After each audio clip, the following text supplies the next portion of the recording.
لا سهل إلا ما جعلته سهلا وأنت تجعل الحزن إذا شئت سهلا يا أكرم الأكرمين ويا أرحم الراحمين.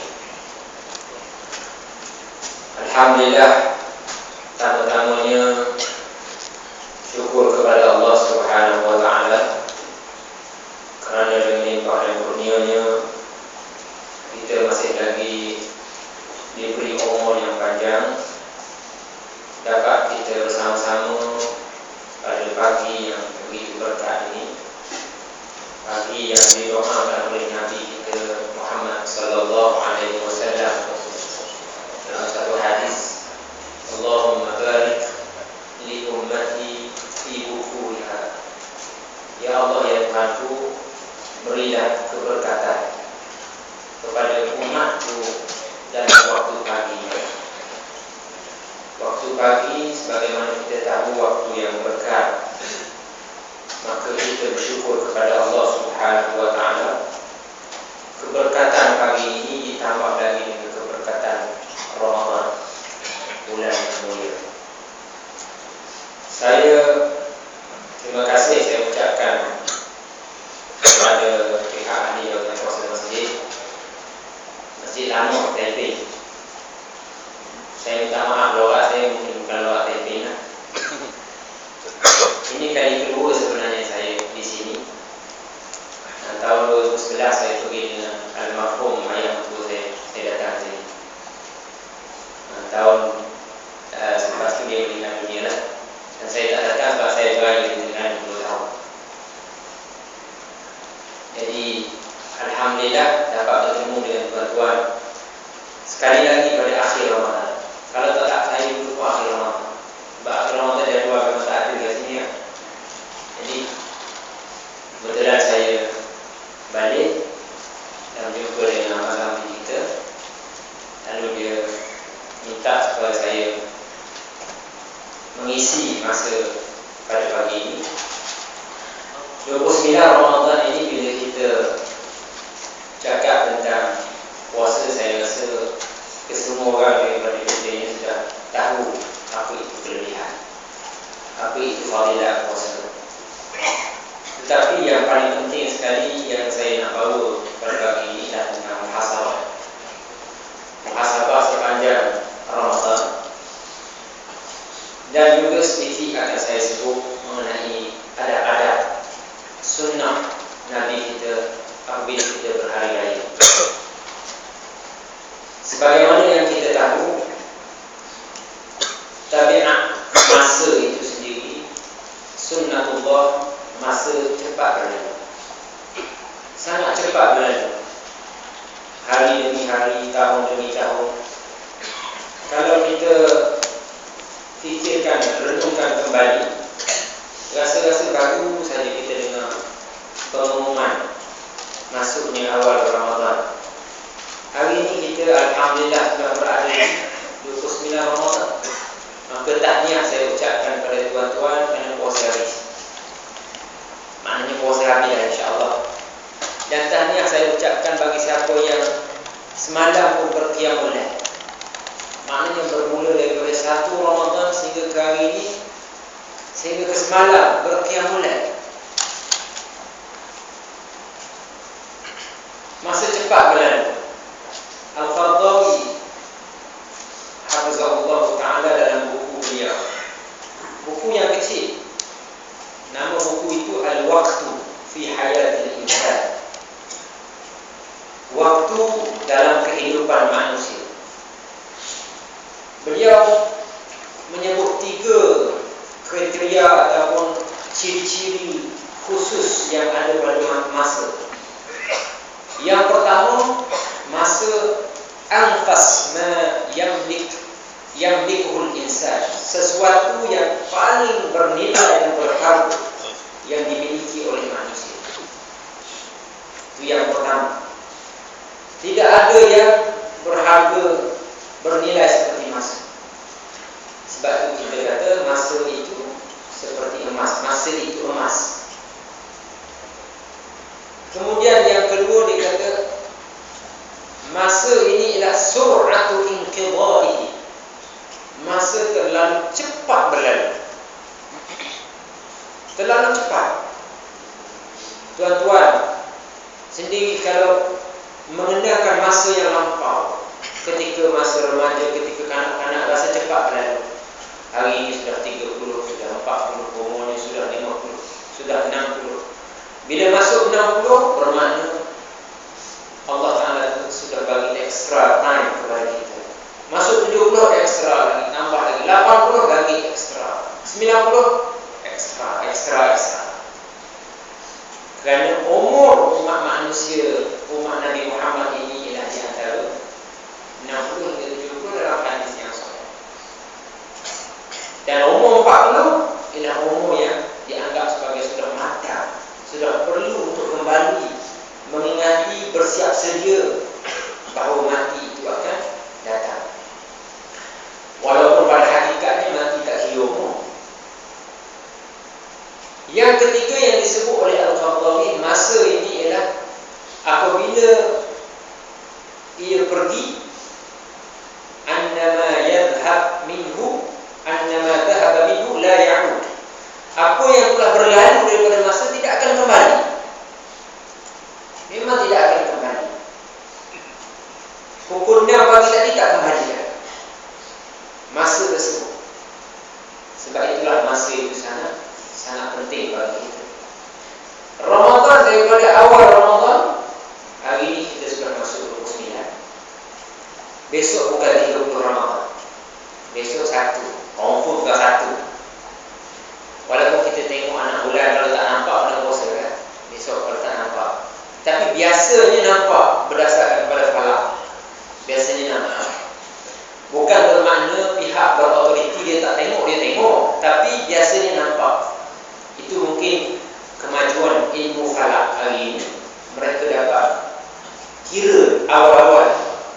Macam solat kita dia dapat kira matahari terbit macam mana. Matahari yang dianggap sebagai fajar shadiq itu nak menentukan waktu subuh, dia sudah kira. Waktu maghrib pun dia sudah kira. Itu falak. Hari ini 29 Ramadan, akhir Ramadan. Tapi bukan bermakna kita perlu tinggal segala-galanya, segala apa yang kita lakukan dalam bulan Ramadan. Malahan di saat-saat akhir inilah kita mintalah keampunan daripada Allah Subhanahu wa Ta'ala. Mintalah mudah-mudahan Allah Ta'ala terima segala amalan, segala ketaatan yang kita lakukan sepanjang bulan Ramadan. Muhasabah ini perlu kita lakukan. Kerana apa? Kerana ada dalam hadis, bila cerita tentang muhasabah ini, ada dalam hadis yang dianggap sahih, dianggap boleh diterima oleh sebahagian besar dalam kalangan ulama. Iaitu hadis yang sangat masyhur, kisah mengenai Nabi SAW naik mimbar. Lalu Nabi sebut amin, amin, amin 3 kali. Masa awal-awal Ramadan baru-baru ni menjadi satu viral di dalam WhatsApp, orang mesej kan, SMS. Kisah tentang doa Jibril. Doa Jibril. Kalau tak silap, saya mesti tuan-tuan ada sampai mesej itu, supaya minta ampun. Doa Jibril itu saya cari, saya tak jumpa. Tetapi yang ini ada. Yang ini ada.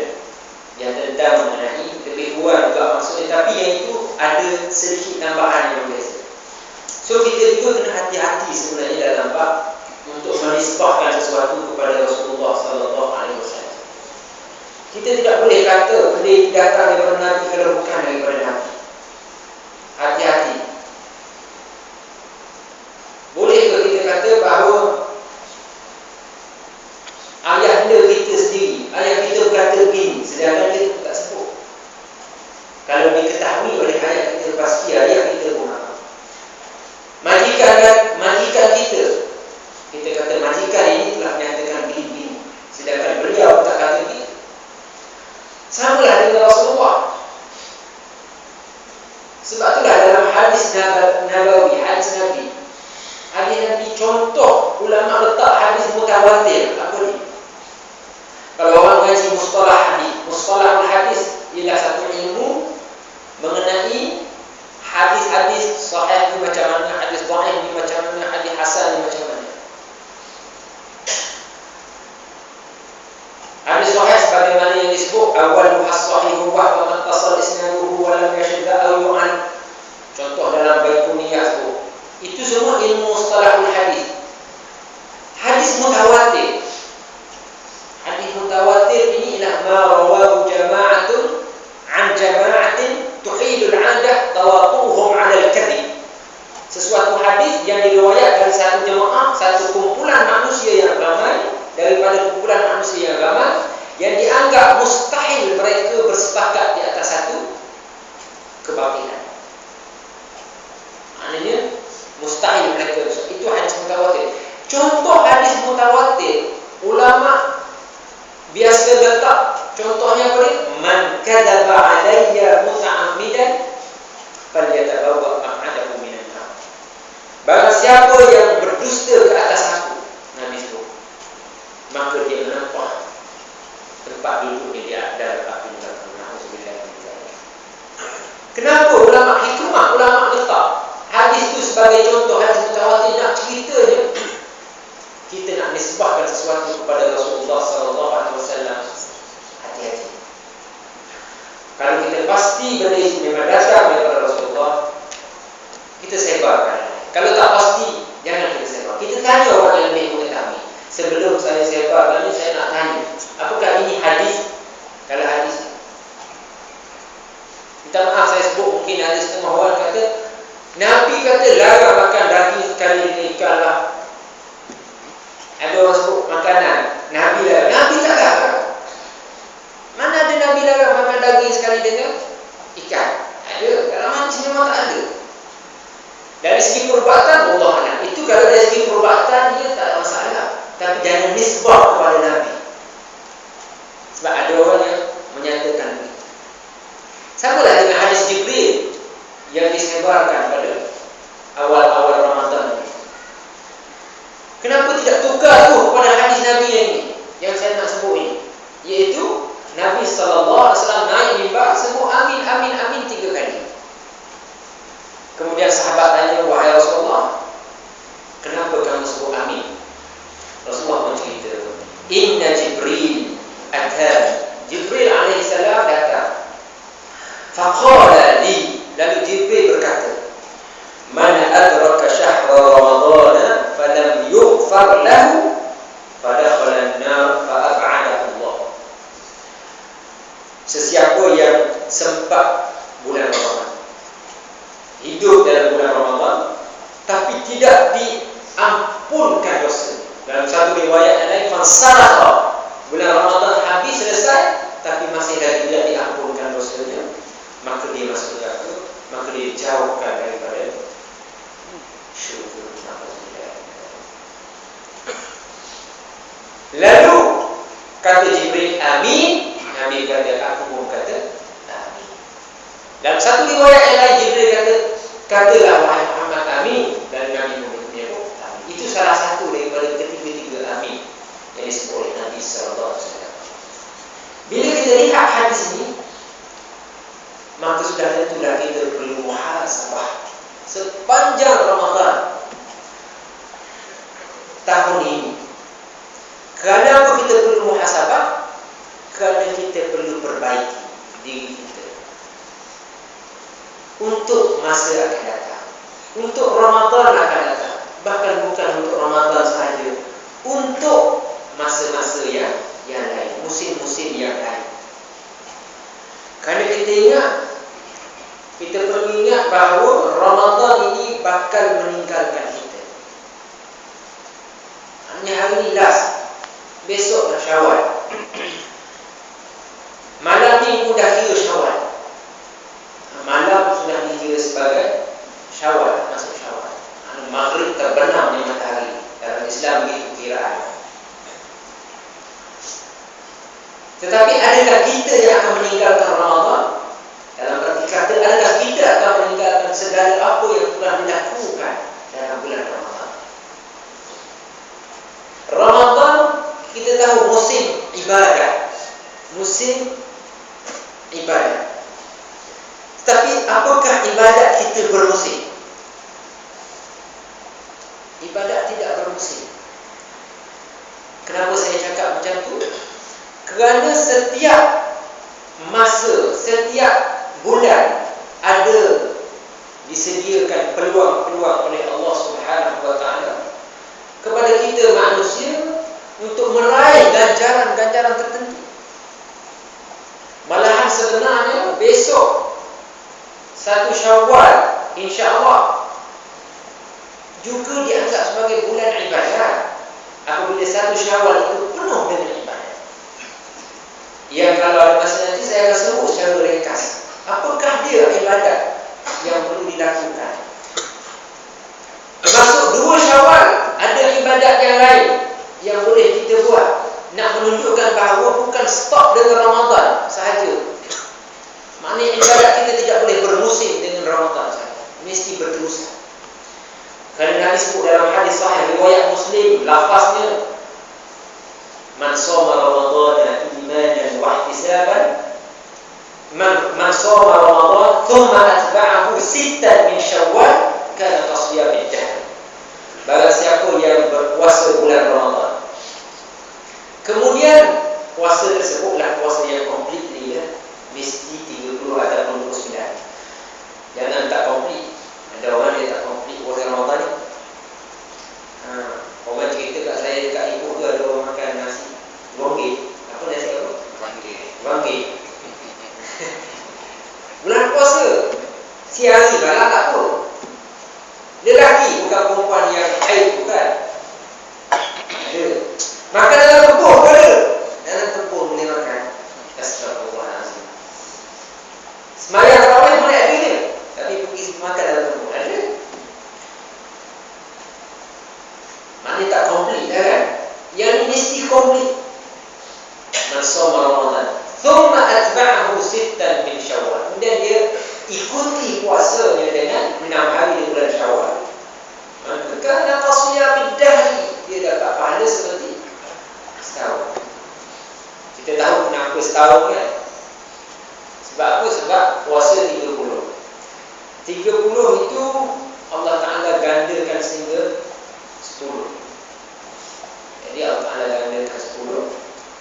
Berapa dah jadi?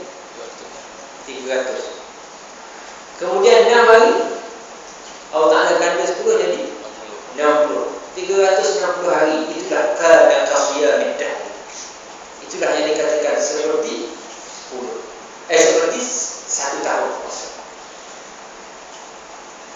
Maknanya ibadat itu ada berterusan. Habis hari Syawal, apa yang ada? Zulqa'dah, Zulhijjah. Bulan yang sangat berkah. 10 awal Zulhijjah banyakkan puasa, banyakkan zikir, banyakkan qiyamul lail wa ibadat. 10 awal Zulhijjah kadang-kadang kita berkata Idul Adha itu sendiri lebih besar daripada Syawal. Idul Adha lebih besar daripada Syawal. Sebab apa? Syawal ni takbir raya start malam ni. Kemudian imam masuk untuk solat hari raya, kita kena stop takbir raya. Yang dimaksudkan dengan takbir tiap-tiap hari boleh takbir. Kita pun takbir Allah Akbar kan. Kita takbir je. Takbir dengan sirah yang dimaksudkan takbir mutlak, takbir muqayyad.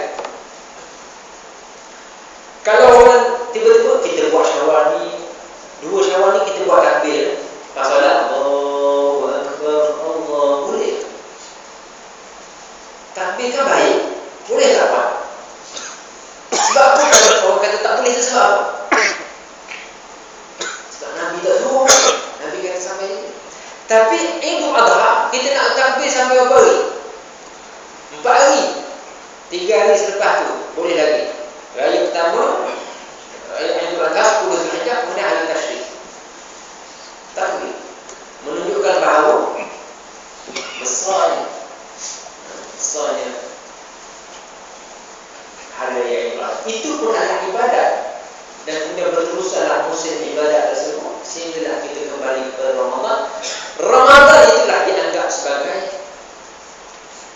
orang sini kata madrasah, sebagai satu tamrin kepada kita, satu latihan kepada kita, medan untuk kita latih untuk setahun. Jadi itu yang kita kena muhasabah. Dalam sepanjang Ramadan ada 3 kategori ataupun 3 golongan manusia. Kita kena tengok, kena cek apakah kita masuk di golongan yang baik ataupun golongan yang tidak baik.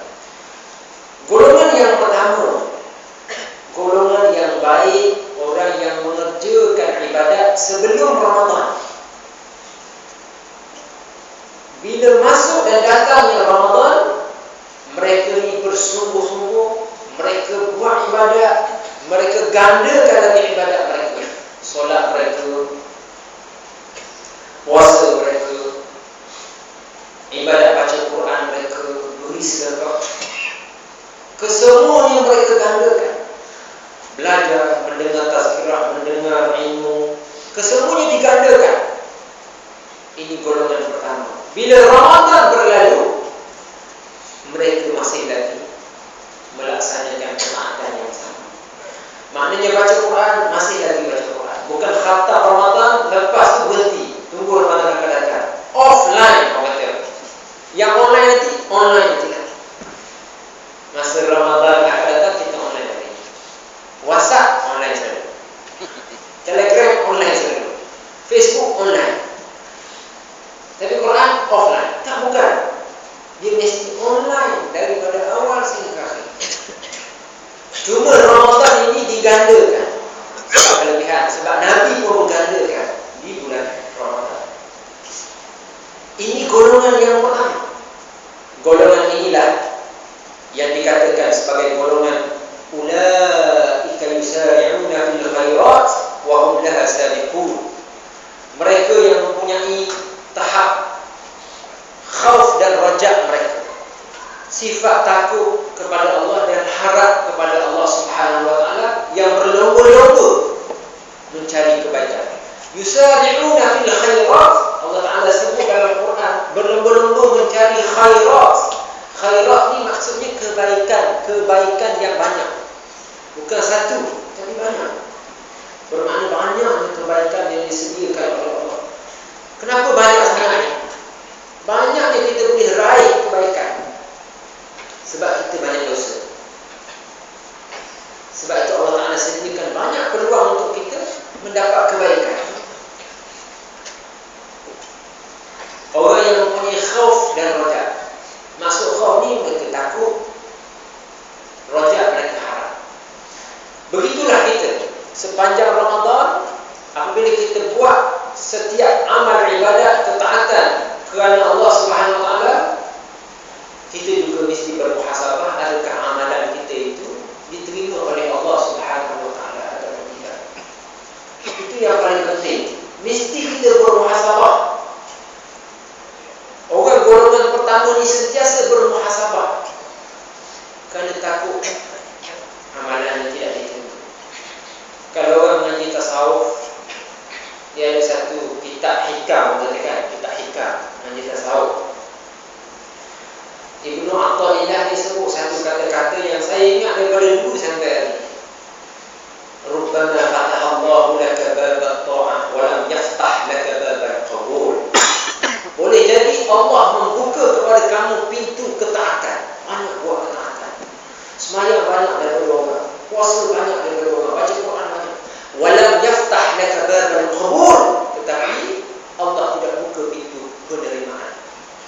Bermakna Allah tak terima. Yang ni kita tak nak. Kita buat banyak, Allah tak terima. Sebab apa? Sebab apa yang kita buat itu bukan kerana Allah. Kadang-kadang kita buat kerana ikut orang. Tengok orang ramai semayang terawih, kita datang sama lah. Ikut orang. Orang datang terawih, kita tak datang. Tengok orang datang Qiyamulail, sama pun kita nak datang sama lah. Ikut, kerana ikut orang semata-mata, bukan kerana sebab Allah SWT suruh.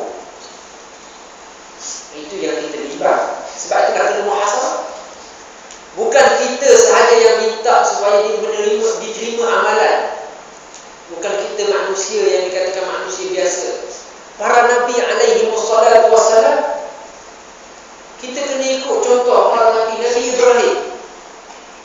Nabi Ibrahim alaihissalam, Abul Anbiya, bapa kepada Nabi, para Nabi alaihi wassalatu wassalam, Abul Anbiya.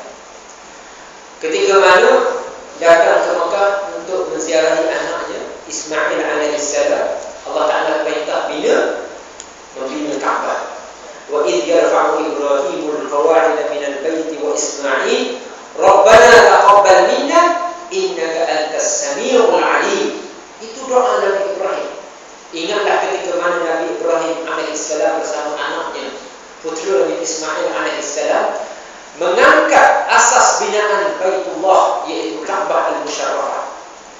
Lalu mereka berdoa, ya Allah, ya Tuhan kami, taqabbal minna, terimalah daripada kami amalan kami, amalan soleh mereka yang Allah Ta'ala perintah, terimalah. Taqabbal minna innaka antas samiul alim, engkau maha pendengar dan maha tahu. Itu yang diminta oleh Nabi Ibrahim alaihissalam. Jadi itulah yang perlu kita contohi. Minta Allah Ta'ala terima segala apa yang kita lakukan sepanjang Ramadan, dan selepas Ramadan kita mesti teruskan lagi, mesti beristiqamah dalam setiap amal ibadah yang kita buat. Selama sebulan kita melakukan solat berjemaah, sentiasa berjemaah, maka begitulah juga dalam bulan Ramadan berjemaah, luar Ramadan pun kita berjemaah. Kita buat qiyamul lail bulan Ramadan, buatlah juga qiyamul lail, walaupun benda itu sedikit.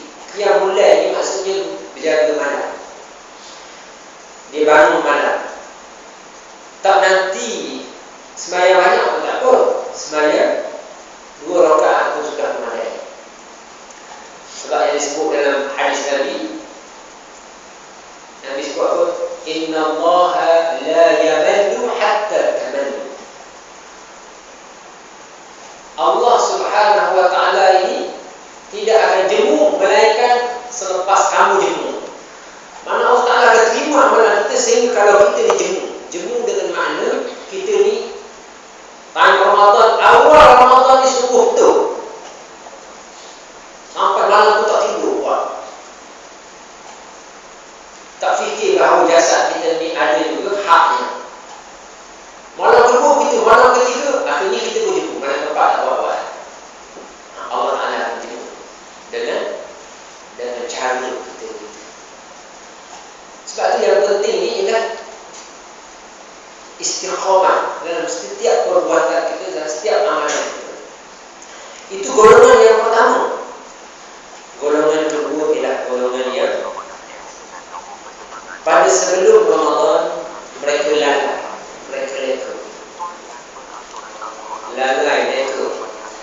Tapi bila tiba Ramadan, mereka ni menjadi orang yang bersungguh-sungguh dalam beribadah.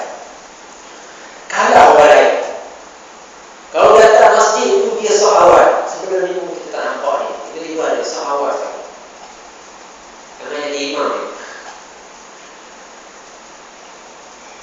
Bila habis selesai Ramadan, muka dia dah lain, batang hidung dah lain. Ini ada golongan macam ni. Golongan sebegini kita kena faham, kena lihat, kena renungkan apakah sebenarnya benefit atau faedah yang boleh didapat daripada Ramadan. Apakah natijah yang dikatakan takwa itu ada dalam Ramadan? Dia capai takwa itu ke tak capai? Ini golongan kedua. Dan kita kena tahu, sekiranya ada tanda-tanda sebegitu, sebelum Ramadan mereka, dan masuk Ramadan bagus, selepas Ramadan bertukar balik, kembali pada asal. Ini menjadi bukti bahawa amalan dia ini seolah-olahnya tidak diterima oleh Allah Subhanahu wa Ta'ala. Seorang sahabat Nabi, Ka'ab radhiyallahu anhu, Ka'ab kata, man shoma Ramadan wa huwa yuhaddithu nafsahu annahu idza kharaja Ramadan 'asa rabbahu fasiyamuhu 'alaihi mardud wa babu taufiq fi wajhihi masdud. Maksudnya siapa yang puasa Ramadan kemudian dia berniat dalam hati dia, nanti habis Ramadan aku nak buat maksiat ni. Dia cakap macam tu, niat dalam hati, maka puasanya tertolak walaupun dia puasa cukup. Maknanya puasa itu tak dapat apa, tak dapat pahala. Wa babu taufiq alaihi masdud. Pintu hidayah, pintu taufik, petunjuk tertutup baginya. Sebab tu saya kata orang yang golongan ataupun kategori kedua ini, mereka seolah-olahnya menunjukkan amalan yang mereka lakukan itu tidak diterima pada bulan Ramadan. Ramadan ini sebenarnya bulan untuk melatih, bukan mesti hanya Ramadan sahaja kita beribadah. Dia latih kita untuk solat fardu. Malahan sebenarnya dia melatih kita untuk mengikut sunnah Nabi. Melatih kita ikut sunnah Nabi. Kenapa saya kata begitu?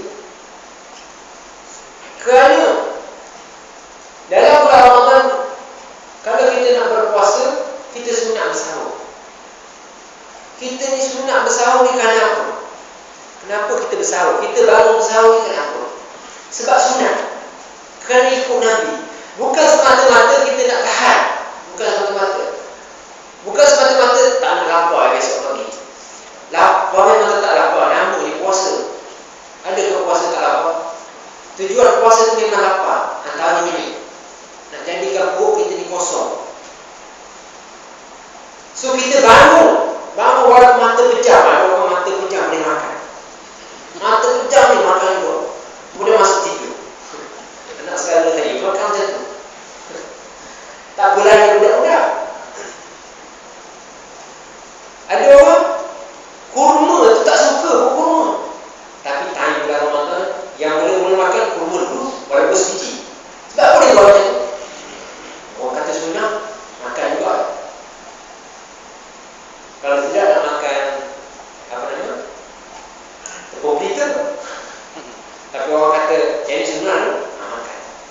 Selama mana ada kurma. Kalau tak ada kurma, makan tepung pelita. Kan? Tak ada juga minum air kan? Sebab itu sunnah Nabi. Sebab apa? Bila azan saja kita terus makan. Sebab lapar sangat. Kerana sebab Nabi suruh begitu. Sunnah Nabi. Nabi suruh begitu. Sebab tu kita makan, kita tak tangguh kan? Kalau kita tangguh, maknanya kita tak ikut sunnah Nabi. Bagilah dia juga tunggu sekali nak buat baik. Nak tengok tek. Itu bukan sunnah Nabi. Nabi kata azan terus makan. Kenapa kita datang tarawih? Sebelum ni tak datang. Tak ada tarawih, tak sanggup nak tunggu. Kalau kuliah buat lepas isyak, tak tunggu saya balik tu. Kuliah buat lepas maghrib kan? Lama sikit pun. Tak ada lama. Saya pun dah lama dah rasa. Kan? Kenapa tunggu juga untuk tarawih? Sebab Nabi solat tarawih, kita pun tunggu sama. Habis pukul 10, 10.30 pun tak apa lah. Kalau malam lain, isyak pun tak apa. Kenapa? Sebab itu adalah sunnah Nabi. Dia melatih kita untuk mengikut sunnah Rasulullah SAW. Malahan melatih kita beribadat. Kadang-kadang ibadat kita tak sempurna lagi. Kita dah belajar tentang solat. Datang ni kita melatih. Kadang-kadang kita tengok orang ni solat, cara macam ni, orang ni cara yang mana betul ni. Lepas tu kita tengok ustaz ni begini.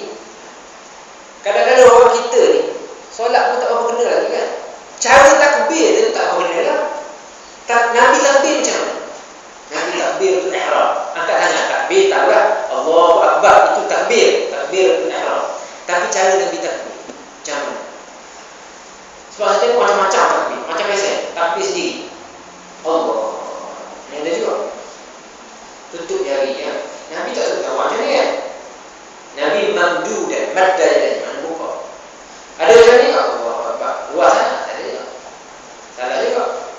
Rapat juga. Ada orang saya tengok macam ni. Allah. Saya tengok betul. Orang Arab tengok macam saya kata, ambil mana ni takbir macam ni hewan. Macam-macam gaya. Sebab tu kita kadang-kadang kita berhati. Tak masuk yang orang kata yang dalam penyakit penyakit was-was. Itu macam-macam. Penyakit was-was tu dia ambil payah. Kita sebenarnya tengok tepi kiri kanan bawah ni macam-macam. Was-was ni datangnya daripada syaitan. Memang syaitan akan ganggu. Syaitan tetap akan ganggu kita. Itu kerja dia. Kalau kita tengok resume syaitan, memang kerja dia itu. Resume dia. Panjang resume dia. Daripada zaman Nabi Adam sampai kali ini. Kita pun tak cakap baca. Resume dia panjang. Yang ganggu orang dalam sembahyang ni khanzat, namanya kata khinzat atau khanzat.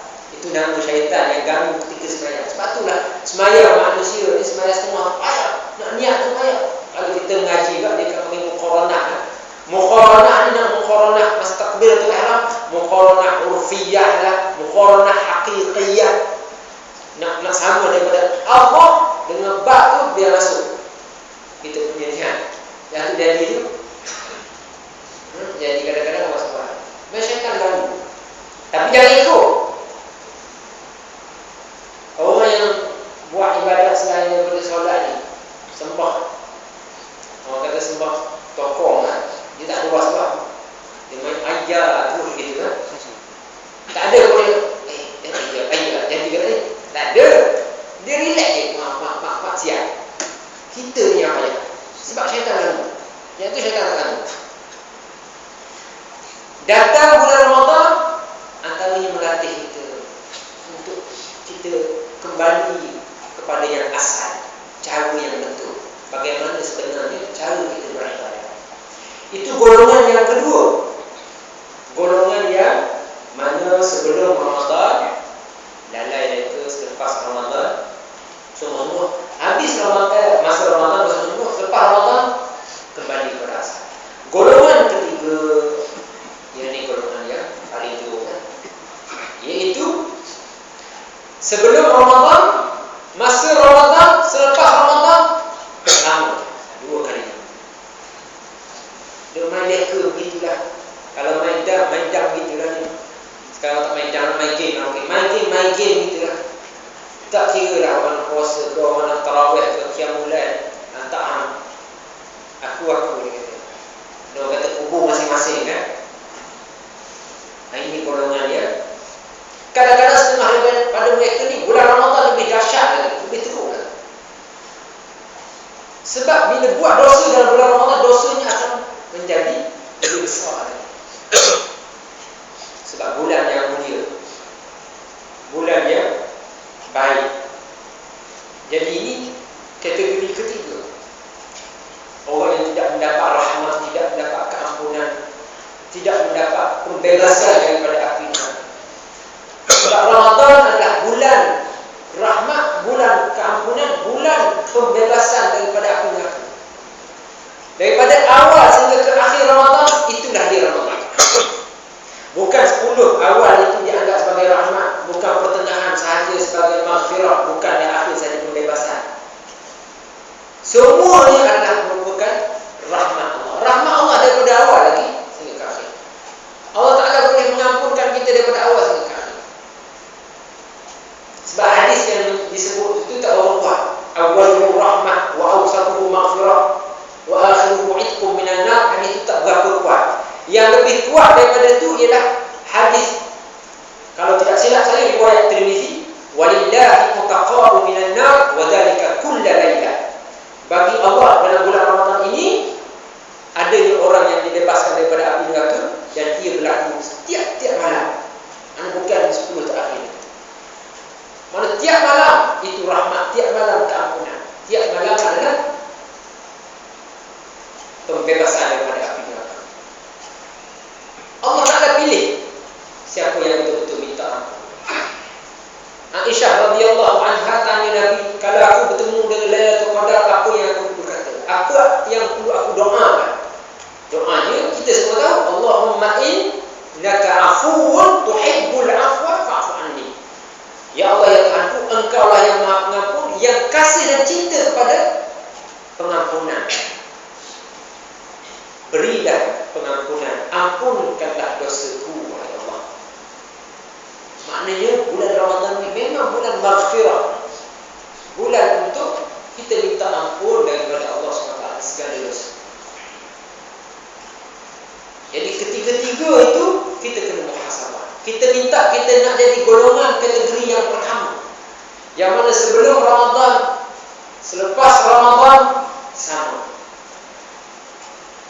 Masa Ramadan buat ibadat, selepas Ramadan pun kita buat ibadat. Dengan makna kita istiqamah. Mungkin kalau kurang sikit daripada Ramadan, sebab Ramadan itu bulan yang besar rahmat. Jadi itu kita kena muhasabah. Sebelum kita nak masuk 1 Syawal.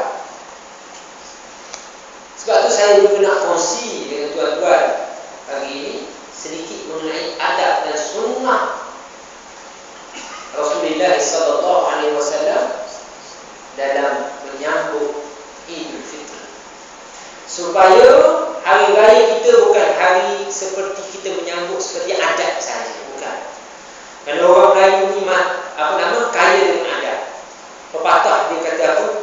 Biar mati anak, jangan mati adat. Biar mati anak tu jangan mati adat tu orang Melayu. Nampak? Tak sadar pada peribahasa, bukan masuk kena bunuh anak, nak menunjukkan adat tu dipertahankan. Tapi kita tak nak hari ibadat menjadi hari adat. Kita tak dapat pahala. Hari raya ni memang naluri manusia suka kepada kegembiraan. Manusia, Allah Ta'ala tahu, suka kepada kegembiraan. Tak ada orang pun suka kepada kesedihan. Ke ada orang suka sedih? Suka sangat sedih. Hari ni tak sedih lagi lah saya. Tak ada. Mesti nak gembira. Allah Ta'ala tahu. Lalu Allah Ta'ala berikan kepada kita 2 hari raya. Hari raya Fitri dan hari raya Adha. Masa Rasulullah SAW datang ke Madinah sebagaimana disebut dalam hadis Abu Dawud, wahum yal'abuna, mereka, yakni orang-orang penduduk Madinah ketika itu sedang merayakan, bermain-main merayakan 2 hari raya, iaitu Nairuz wa Mahrajan disebutkan. Lalu Nabi menyebut qad abdalallahu lakum bihima khairan minhuma Idul Adha wa Idul Fitri. Allah telah gantikan dengan 2 hari yang lebih baik daripada hari tersebut, iaitu Idul Adha dan Idul Fitri. Ini itu memang betul-betul perayaan orang Islam. Maka kita kena gembira dengan perayaan tersebut. Sebab itu kita tak nak sedih. Jangan kita ikut televisyen ni. Kadang-kadang televisyen dia buat juga rancangan sedih. Hari raya juga rancangan sedih. Berlima Ramadan. Kan ada cerita petang-petang. Berlima Ramadan, awal dia semua kalau semua tak tengok TV. Cerita sedih. Hari raya puasa lah cerita sedih. Iklan pun sedih. Iklan pun sedih kan. Anak tak balik raya, telefon anak tak angkat lagi. Iklan raya sedih. Nanti hari mata. Pagi raya baru sampai, lepas tu baru sedar. Padahal hari raya ni hari kemenangan. Kena mesti gembira. Apa dia adab-adab yang dikatakan sebagai adab sunnah Nabi, supaya raya kita ni raya yang penuh dengan sunnah. Yang pertama sekali ialah bila kecil daripada tidur, kita mandi. Jangan mandi nyanyi lagu raya. Tengah mandi selama hari raya, bukan. Mandi tu mesti niat. Sebab niat tu nak beza di antara adat dengan ibadat. Itu penting kena niat. Kadang-kadang kita pun tak teringat nak niat. Jadi niat lah. Nak mandi start bila yang niat ikutlah. Kalau pagi-pagi dah mandi, kalau tak mandi lagi, selepas daripada sembahyang subuh ada semua orang tak mandi lagi. Dia sembahyang subuh dulu. Selepas tu mandi, niat betul. Jangan niat mandi selepas daripada solat hari raya. Tak jadi. Sebelum kita datang. Ini disebut sendiri dalam hadis riwayat Imam Malik dalam Al-Muwatta. Abdullah bin Umar kana yaghsilu yawma al-fitri qabla an yabduwa ila al-musalla. Abdullah bin Umar mandi pada hari fitri, sebelum dia keluar ke tempat sembahyang. Oleh kerana itu, para ulama menyatakan dan bersepakat menyatakan sunat mandi untuk solat sunat ini. Semua orang buat. Cuma ada semua orang dia tak ingat. Jadi kalau tu kita pesan pun juga kepada anak-anak untuk latih dan mereka, jangan lupa niat. Jangan lupa niat mandi.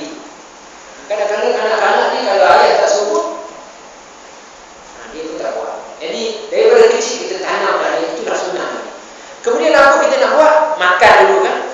Makan sebelum keluar untuk bezakan di antara hari raya Aidil Fitri dengan Ramadan.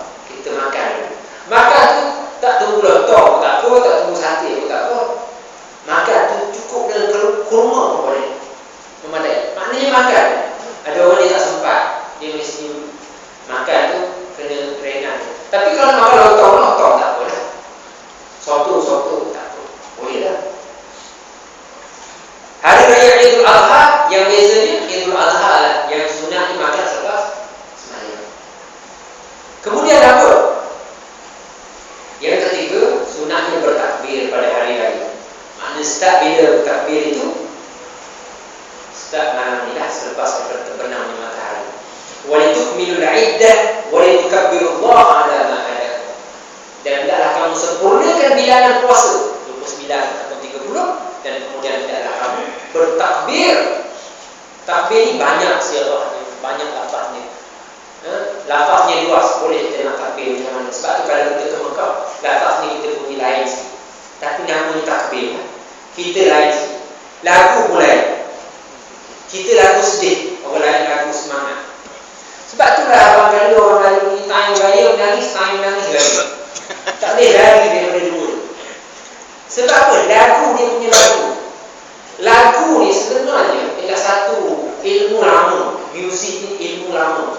Maksud ilmu silat. Apa ni nada. Dia boleh ubah sebenarnya. Dia boleh ubah. Dia boleh saya sedih. Sebab tak ada kampung kami. Sedih kan? Sebab ini lagu. Boleh kita ubah sikit biar semangat. Allahu Akbar, Allahu Akbar, Allahu Akbar, La ilaha illallah, Huwallahu Akbar. Kalau suara sedap sikit, kalau buat lagu sedih, memang cukup sedih. TV pun ambil lagu-lagunya tu lah. Lagu yang sedih. Takbir ni banyak sirah. Boleh kita ambil sirah. Boleh cek lah. Kalau hadis pun banyak sebut tentang sirah. Itu sunat. Sunat sehinggalah ketika imam keluar untuk solat sunat hari raya.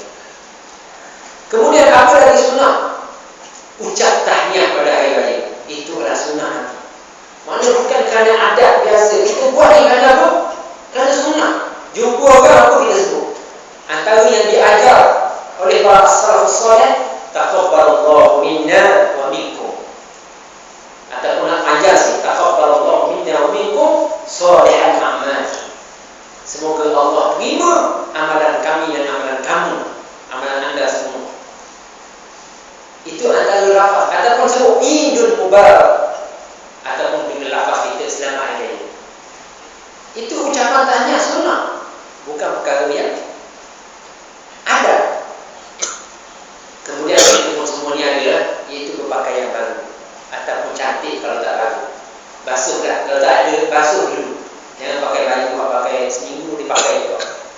Yang penting baju tu baru, cantik. Yang penting cantik. Kalau tidak baru. Kalau cukup ada kemampuan untuk baju baru, belilah baju baru. Tapi kalau perempuan janganlah sampai mengelak, sampai melampaui batas. Ini juga kena jaga. Pakaian ini kena jaga. Terutamanya anak-anak kita lah. Anak-anak terutamanya perempuan, kadang-kadang dia hari raya ni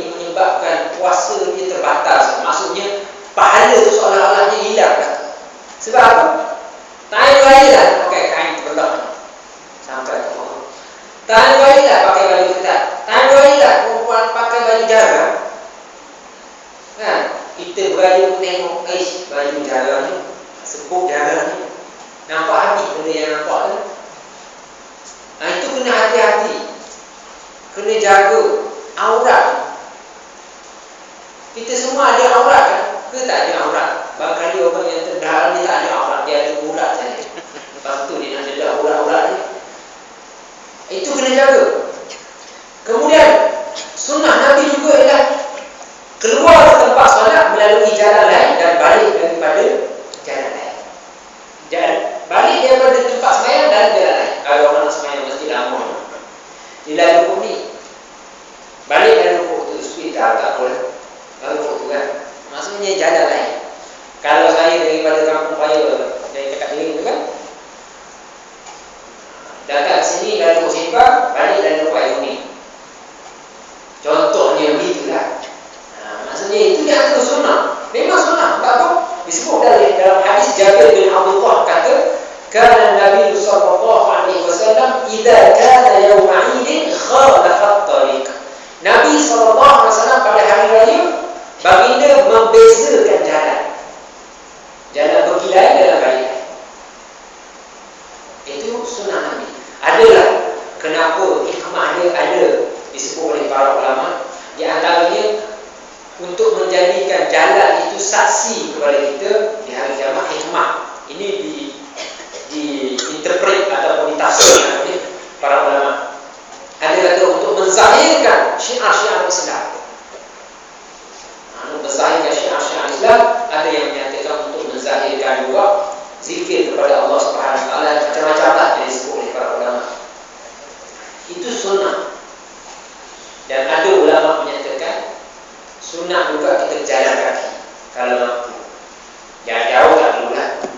Takkan daripada Bukit Kantang tu jalan kaki dengan mana masjid lama. Ada dah markah ke, ada dah masjid kat situ kan? Api datang jalan kaki sampai sini habis tu lah. Maka dua raya je kan? Kita tengoklah keadaan. Tengok keadaan. Kalau nak datang berhenti parking kereta pun kita jalan kaki kan? Tapi ada ulama menyatakan bahawa memang betul sunat untuk kita jalan kaki. Kemudian antara pahala yang boleh kita raih juga ialah solat sunat hari raya. Itu jangan tinggal. Solat sunat hari raya ni ulama khilaf. Ada ulama yang menyatakan sunat muakkad, ada yang menyatakan fardu kifayah, dan ada sebahagian yang menyatakan fardu ain, kena sembahyang. So kita kena nak buat macam mana? Sembahyang. Ada ulama kata fardu ain, tapi kita kalau mazhab Syafi'i bukan fardu ain. Ini sunat muakkad. Sehingga kan kalau kita terlepas pun kita boleh buat sendiri. Cara ni pun kita semua tahu kan? Kau tak ingat? Ingat caranya? Takbir 7 kali. Yang pertama, yang kedua 5, yang rakaat pula 5 kali.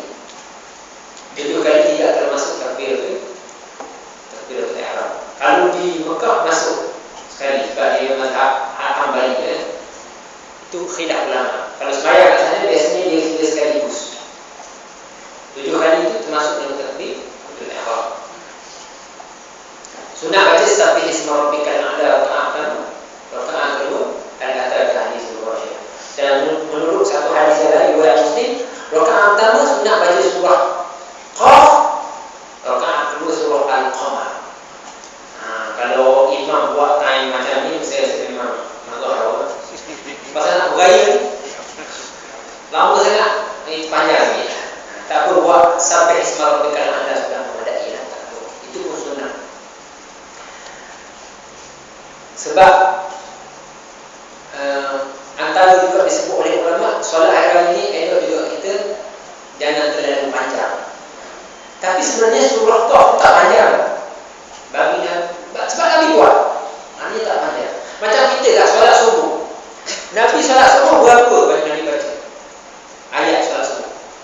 Imam kita baca surah Insan tadi. Panjang tu kan. Tapi Nabi baca ma baina sittin wal mi'ah dalam hadis sahih. Solat subuh Nabi di antara 60 hingga 100 ayat. 60 hingga 100 ayat. Balik kita kira baca 100 ayat. Kalau tanya cuti tak perlu, tanya orang nak pergi kerja. Betul betul lah itu.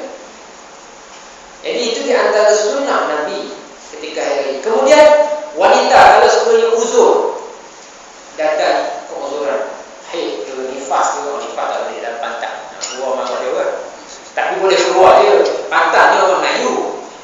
Nabi tak suruh pantat jangan keluar kalau kamu bernifas.